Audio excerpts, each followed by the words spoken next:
You've seen her perform all around the city. She has a show called Date a Comic. Keep it going for the very funny McKenna Moore, everyone.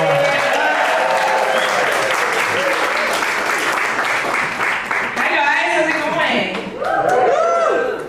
I've been thinking a lot about my Marry, Fuck, Kill stats lately. Are you guys familiar with this game? Yeah, okay. Anyone who's uninitiated, you get 3 names, people you know, maybe celebrities, whatever. You have to choose who to marry, who to fuck, who to kill. I do think I'm getting killed about 70% of the time. I'm not for everyone, and that's okay. No, but it's been stressing me out a little bit. I think it's situation agnostic too. Like, I think that if you ask 100 people, Marry, Fuck, Kill, McKenna Moore, that's me, Joseph Stalin, Rachel Dolezal. I think the best case scenario, I'm making it out alive half the time. There's a lot of facts and figures in this one, keep up. No, I mean, they had stuff to offer too, right?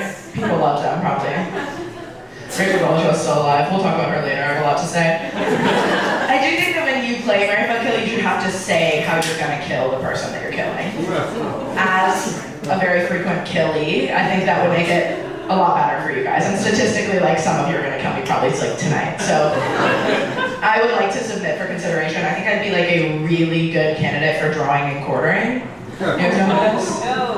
Yeah, you get a rope tied to each of your limbs, and then those ropes are given to 4 different horses, and they run in opposite directions, tearing you asunder. Yes. First of all, how good would your back feel on the way out? So decompressed. That's sort of my dream. I've been going to the chiropractor for years, wanting that kind of release. And I also think like public execution should come back. There are a lot of celebrities that I think need that, and I'd be fine taking the first blow. I think that'd be good. Okay, back to Rachel Dolezal. You guys are begging. Do you guys remember who that is? It's been a couple years. Oh, she's everything to me. Dangerous to say as a white woman. Yesterday somebody said I looked Cuban, so let's pretend that I'm not just the whitest woman alive when I tell this story. So Rachel Dolezal is just like a regular white lady who pretended to be black so hard that she became the president of her local NAACP chapter. May I say rock on? Because, I mean, who cares more about the community than her? She wasn't even born into it. And she was like, you know what? I'm gonna get a perm and I'm gonna work hard. That's so brave. And her parents are the ones who outed her, which is another level of so funny. They like sent a picture of her to the local news in Minnesota or wherever the fuck she was, who cares? And she was like a blonde child. And they were like, get her ass, we're tired of this. And then they did, and it rocked. So, okay, the reason I bring her up is because she got canceled for the white of it all. And that's fair, right? You know, whatever. She was also an African American Studies professor, perfect, yes. She ended up starting an OnlyFans once she was canceled, because obviously, yes, we look at the best timeline, that's so cool. Anyone who's like ever done anything bad, you just get to see their nipples now. And that is the kind of life I want to be living. Here's what I have to tell you. I do have the photos from her OnlyFans saved in my favorites photo, like on my phone. What I'd have to tell you is, I actually think the only way to say this is, she's stacked up Big Natty style. Those things are swangin'. Okay, they're incredible. I did not pay for the OnlyFans, I torrented these photos, I'm sorry. I know, I'm really sorry. But okay, here's what I need to say. Her nipples, they're brown. New conspiracy theory just dropped, maybe she was black all along. Yeah. Now remember, somebody called me Cuban, so it's actually awesome that I'm telling this story. And I told it a lot through Black History Month, and nobody liked it. That's fine. Speaking of Black History Month, one of my best black friends died. What we in the business call a bummer. No, it was pretty sad. He's a comic, so like you guys can unclench your butthole. It's really awesome that I'm telling jokes about it. Thank you. He was an awesome guy who was my little bestie, and he was black and so good at it. No, he was awesome at being black. That's my assessment, but he would also have said that, so it's like chill.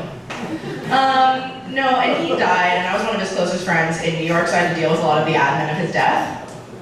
And it was me and his ex-girlfriend, like love of his life. We were the ones dealing with it. So obviously she dealt with the family stuff and I dealt with the count of 8 women he was fucking.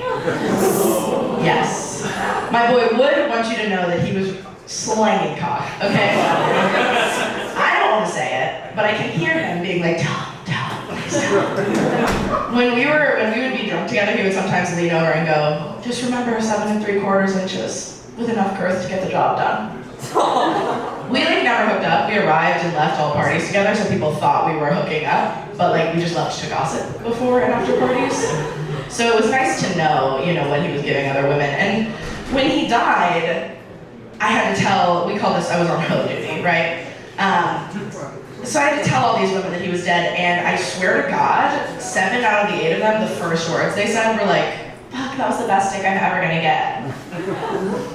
Hey, that's not what I would say. That would be like maybe 5th or 6th thing I'd say. Maybe not like number 1. And one of the girls immediately asked me, okay, that's really sad, but like what morgue is he in? I think she wanted to make a cast. I do think that. And honestly, I think he'd be really happy about it. And it's really sad that she wasn't able to. No, it's good. He did fuck a lot.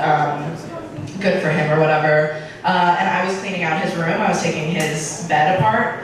And underneath his bed was a volume of unwrapped Magnum condoms that is actually incomprehensible. Like, couldn't count them all. And I was in his apartment. His girlfriend, or his ex-girlfriend, was like sobbing. And I could hear her coming into the room as I discovered these condoms. And so I just sort of laid on top of them and pretended that I was throwing a fit. And she came in and she was like, I get it, girl, take your time. And walked back out, so I had to like get up and get all the dust and the condoms into the trash can. It was good. And honestly, I'm feeling awesome about it. No. And the reason I bring up that he was black, I didn't just say it for kicks and giggles. He said the N-word like a lot, I would say. 3 to 5 times a sentence, maybe. And like he had such a big personality that it's really easy to like have conversations with him in my head, except for they're so full of N-words. And now I'm just a white lady who like has the N-word kind of on loop in my brain all the time. I was born in Ohio, so like obviously that's kind of factory settings. So it does feel like coming home, and I really appreciate that. No, thank you guys so much. I'm gonna make it more.